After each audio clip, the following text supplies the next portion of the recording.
Hello and welcome to Money's Ain't Right Garage. I'm Jim McNeill. Today we're going to be working on a Toro, the SR4 personal pace self-propelled mower. We're going to be changing the flywheel key down here on the flywheel. So hey, stay with me. Let's see how this project goes. Okay, we're back to this Toro SR4 personal pace self-propelled mower. We're going to go ahead and remove this flywheel. That'll be the first step.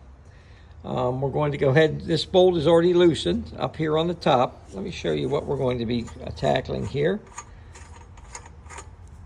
Right here, if you can see, the keyway doesn't line up to the key. The groove in the shaft, the key is off to the side a little bit. That'll be step one. We'll identify that. We've taken the top of the motor off, the cover, the air box, the fuel tank, and we're down to the flywheel. Step, we'll go ahead and get the flywheel loose. A couple of ways you can do this is with a pry bar and then bang here gently. Now make sure you run the nut up square to the end so you don't distort the end of the crankshaft. So let me go ahead and pop it up. Okay, so this one's already been loose. So we'll go ahead and remove this. Taking again this nut off, and then this will come off. Okay, we'll set that aside. Let's make sure there's no damage to the teeth for the starter. That all looks good. Set that down, and then we'll identify where this keyway is at. So it's here is the one piece of it, and the other piece is down in the flywheel here. Okay. Flywheel back over top of the shaft. The keyway is in place, and we should be able to push it down in place, and that should lock that on. We'll go ahead and throw this. This is for the crank when you do the pull cord. This is what the ears here, when you pull this, the string, that's what this will lock up inside here. That's what this is. We'll go ahead and put this nut back onto the top of the shaft and secure this. Okay, the nut is torqued back down onto the crank. Here's the side view looking at this housing here, and here's the flywheel. We'll go ahead and reassemble the air box here, and then we'll go for the fuel tank, and then we'll set the oil dipstick,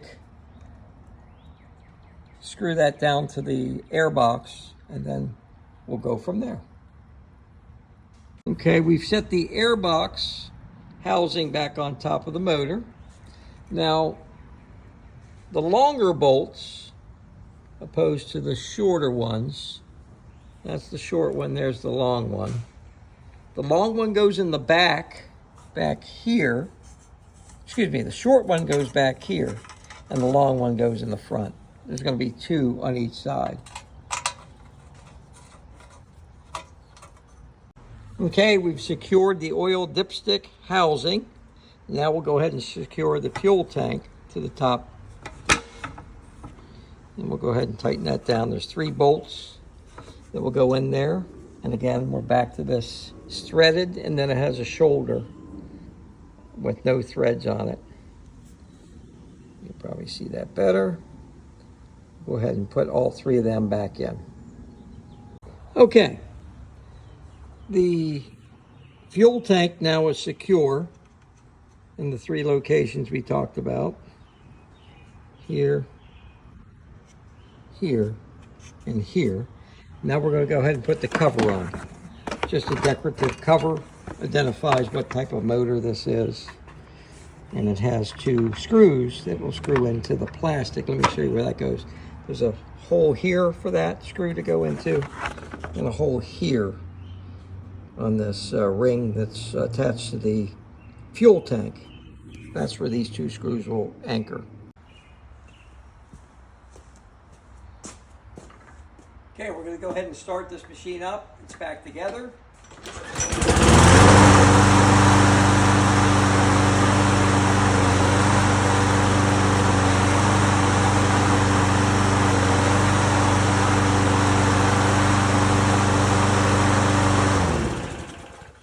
Okay.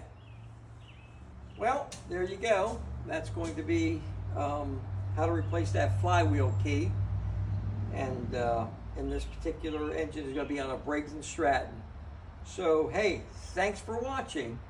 Please like, subscribe, and share our channel. Thank you.